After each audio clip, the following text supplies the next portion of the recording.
देखो, मेरा अपना वर्ड के याद करने का तरीका बहुत क्लियर है कि मैं एक बार में मिनिमम 100 वर्ड, मैक्सिमम 200, 300, 400 एक बार में उठाओ।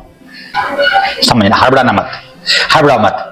हम लोग में से बहुत सारे लोग प्लानिंग करते हैं कि हर रोज 10 वर्ड याद करेंगे। कभी किया है नहीं किया प्लानिंग? ये कितने दिन वो चला है प्रोग्राम?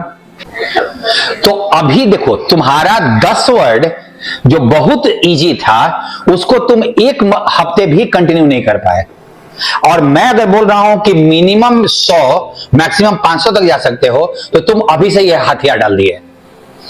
तो करना कितना है भाई? 10 कर नहीं पा रहे हो, 500 के बारे में तुम बोलने पे तुम उसका मजाक उड़ा रहे हो, तो भी बताओगे ना इतना करेंगे।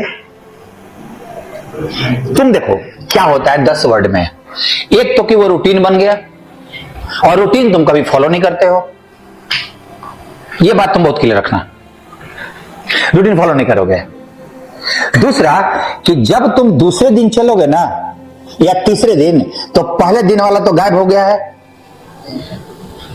पहले दिन वाला गायब मोटा मोटी, क्योंकि तुम सारे वर्ड का मीनिंग रटे थे, वैसा वाला बिना पूछ वाला सारे वर्ड का मीनिंग रटे थे, तुम गायब हो गया।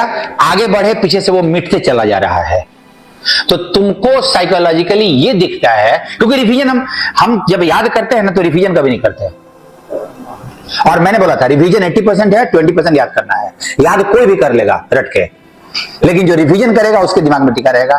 तो तुमको अगर रिवीजन करने का मन नहीं है तो 25 वर्ड में से ऐसा कुछ करो कि 5-6 का रिवीजन करना पड़े, तो तुमको अच्छा लगेगा ना कि 20 हमको रिवीजन करना नहीं पड़ रहा है, 5 का रिवीजन करना पड़ रहा है, तो मन में एक साइकोलॉजिकल सेटिस्फैक्शन आएगा।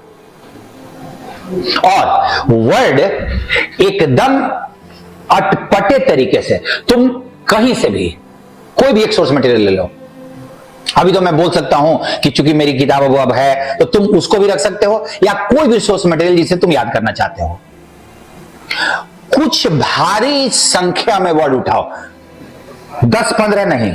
मैंने क्या, मैंने अपने हिसाब से बोला 100, 150, 200, जितना मन करे उतना वर्ड उठाओ एक साथ। उस वर्ड को जहां पे उसका मीनिंग लिखा हुआ है ना, ध्यान रखना, वो किताब उस वर्ड का आंसर दिया हुआ है, आंसर दिया हुआ है, समझे? अगर वर्ड क्वेश्चन है तो मीनिंग उसका क्या हो गया?